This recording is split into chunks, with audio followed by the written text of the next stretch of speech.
Okay, let's see if I can get this to focus in on it. You see that? The reversibility of atherosclerosis.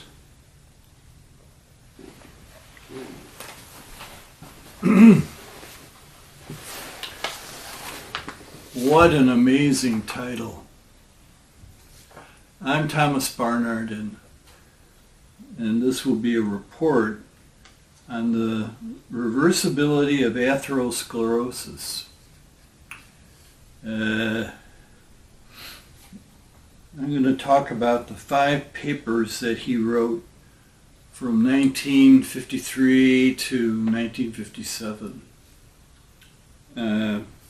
He wrote these papers, beginning in 1953. This would be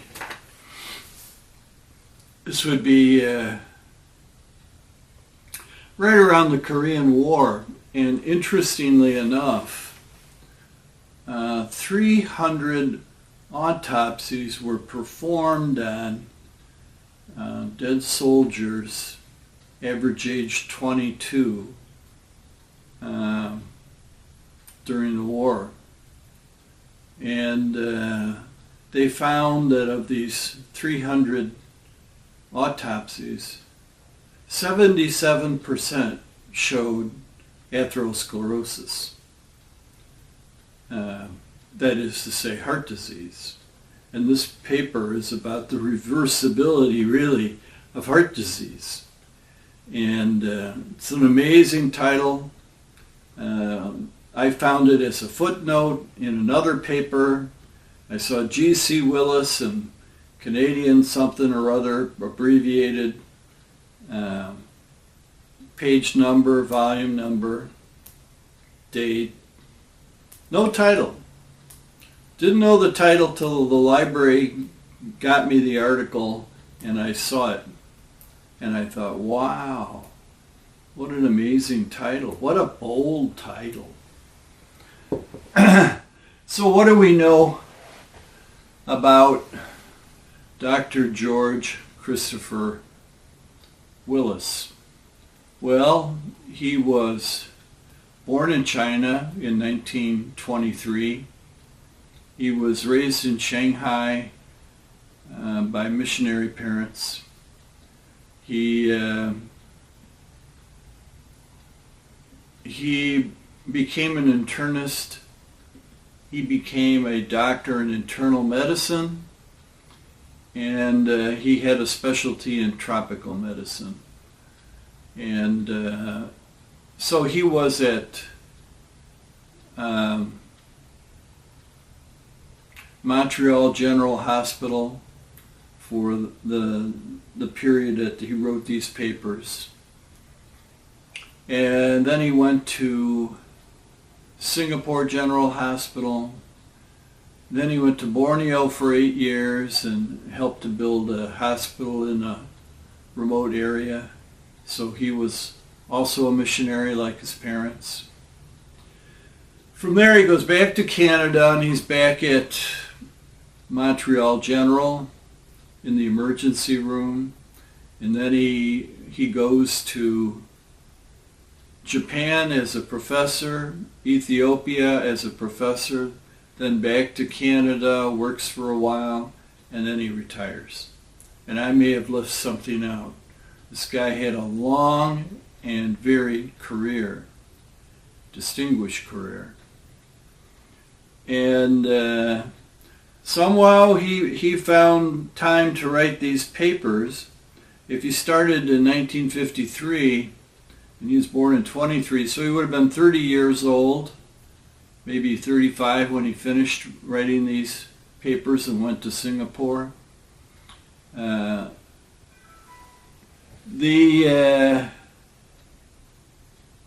So the first paper he wrote, for which he won a prize, was about where atherosclerosis is. It's not everywhere. It's in the heart because, you have that mechanical stress that seems to cause the atherosclerotic plaques. Curving vessels also seem to be where there's plaque. Where a big artery bifurcates into two smaller arteries where there's turbulence, there seems to be plaque. Size of the arteries has an effect, and hypertension. Where he doesn't find atherosclerosis is on the trip back. He doesn't find atherosclerosis in veins. And, and that's why the saphenous veins are used in bypass surgery. They turn the veins into arteries, and it gives a patient a pretty good chance because these are atherosclerotic-free arteries. And blood vessels. So that's where he starts. So the next paper, he's looking at the tissue in the blood vessels around these plaques, and he finds they're vitamin C deficient. Now this comes from, he must have had some friends in the department that did the autopsies, because it's hard to imagine he did all of these autopsies himself. But they're, they're completed shortly after death, and whoever did them found that that there was these vitamin C deficient blood vessels around these plaques. And he found also that, he could restore vitamin C just with oral administration of vitamin C and get those tissues replenished. Why did he focus on vitamin C? Well, he says in his conclusions, a gross and often complete deficiency of ascorbic acid frequently exists in the arteries of apparently well-nourished hospital autopsy subjects. So that's as close as we get to, his reason for looking at vitamin C. He never really explains why he's writing all these papers on atherosclerosis, but it's a big subject, and bully for him. In another paper, this would be a third paper, he finds that he doesn't need to feed, and this is a paper with guinea pigs, and guinea pigs and humans have a couple things in common. One is they don't make vitamin C, either one of them, and they do have plaques, both of them. So this makes a good experimental animal for a researcher. And he finds in this next paper that he doesn't need to feed them cholesterol to develop plaques. It's sufficient not to give them vitamin C. If they don't get vitamin C, they will develop plaques. And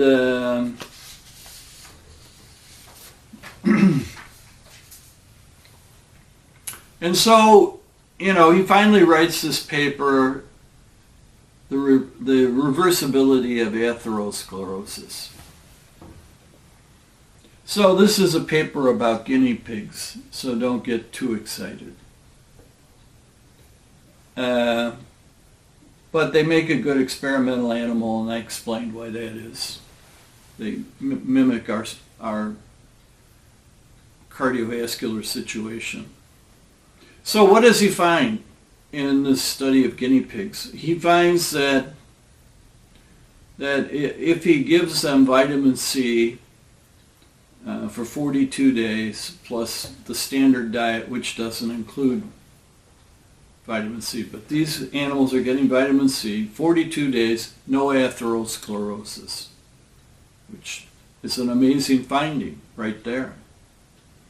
And what he finds in the other studies, well, the next study, you have somebody who you have animals that don't get any vitamin C, but they're still 59% free of atherosclerosis. I'm not quite sure that's an accurate presentation, because if it goes on long enough, they have atherosclerosis, pretty much all of them. And he finds that, he takes the two other studies, he gives them a standard diet for a while, which doesn't include any vitamin C, but then he includes vitamin C in the one study for 1 to 5 days, and that study was 64% free of atherosclerosis. And then he does another study, 21 to 30 days, standard diet, no vitamin C. Then he gives them vitamin C for 7 to 27 days, and they're 72% atherosclerosis free. So, there's a definite pattern here. The more vitamin C, the less atherosclerosis. He notes the early lesions of atherosclerosis are quickly resorbed. Macrophages appear on the scene, and when the macrophages finally disappear, no evidence of the lesion remains.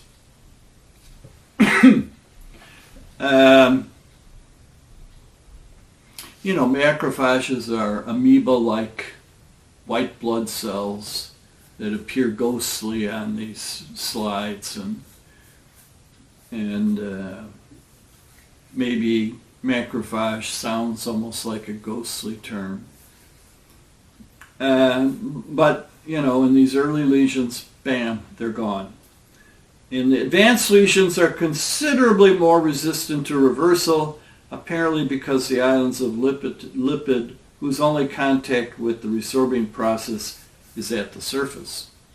So if you can only work at the surface, it's going to take a while. But he's not saying that they don't get cleared.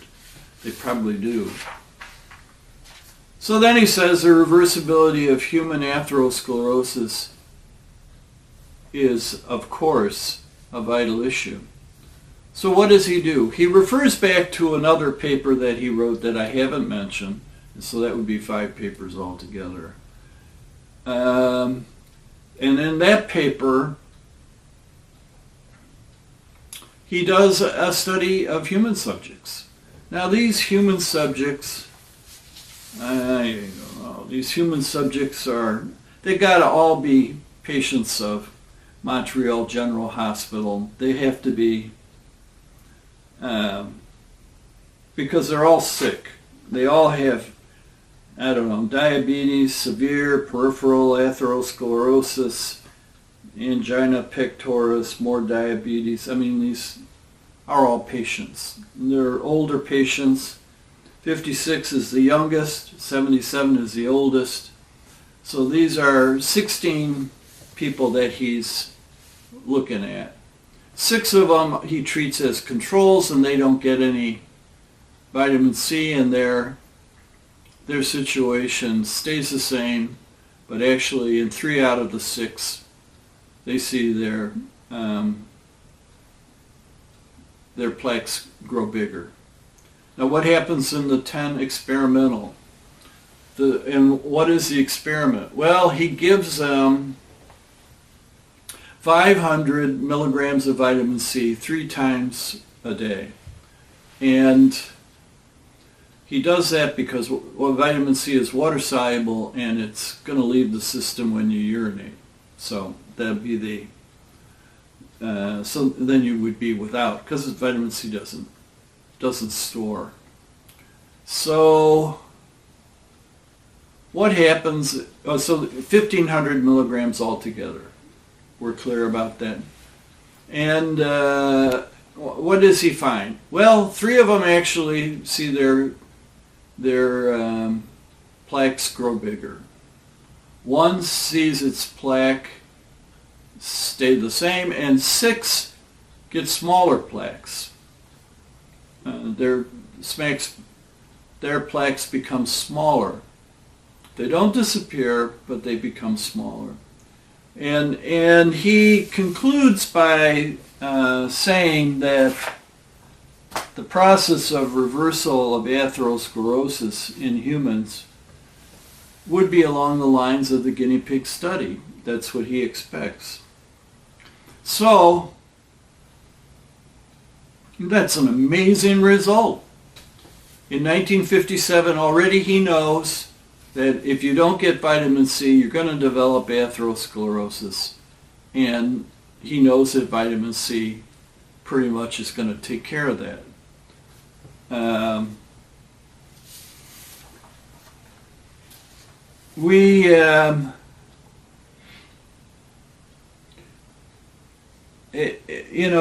So what happens with this research? Does someone come along and do a study with 2,000 milligrams of vitamin C, or 3,000 milligrams, or 5? No. Nobody does anything. This study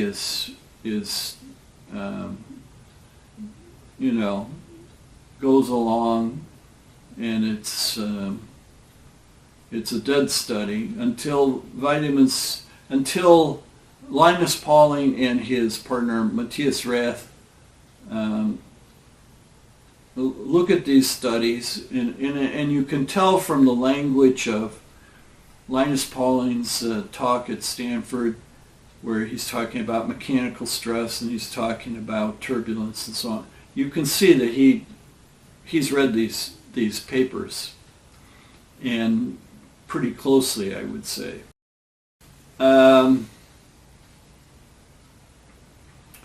So they come along 30 years and they duplicate some of these studies of his, and they perform studies of their own, and I'll report on their results, which pretty much confirm Willis's results. But now we're another 30 years out. This is 60 years, 35 years maybe. We're a long time from 1957.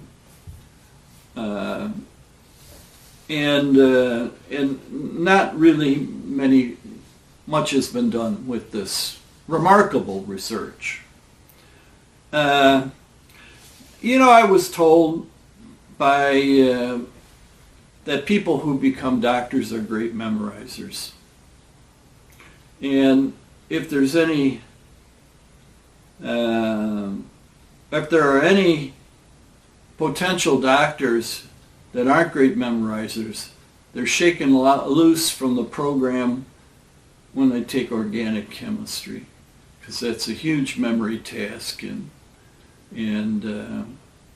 if you're not a great memorizer, you won't be in the group anymore. Problem is, if material like this is not in their curriculum, they can't memorize it, and so they don't know about it. And unfortunately, although a lot of these doctors are great memorizers, they may not necessarily be curious people or great thinkers. So that's a problem for us as patients. Also, you have to recognize we live in a system that requires profits.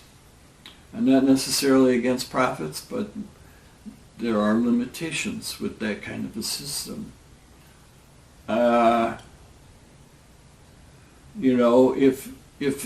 If drug companies are looking for medications that you have to take forever, like statins or insulin or a million other things, then that's going to limit the things they're looking at. I mean, they're patenting things, and they're more money for those things, They cost more money than certainly than vitamin C or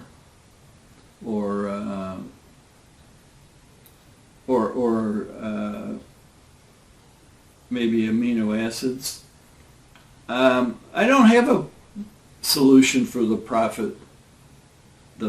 problem that profits cause. Our fallback, I guess, would be the government, but the NIH is not very well funded these days, and the money for research institutions is also down. So that's a problem. But I'm not necessarily blaming the present government, because the present government would be included with all the previous governments, and nobody's looked at vitamin C for heart disease very closely. So, maybe we need to do a crowdfunding or something to raise some money for these things. Lastly, I think I can confidently say that Christopher Willis was a man for whom medicine was a calling, and not a means to get at the top 1% of wage earners.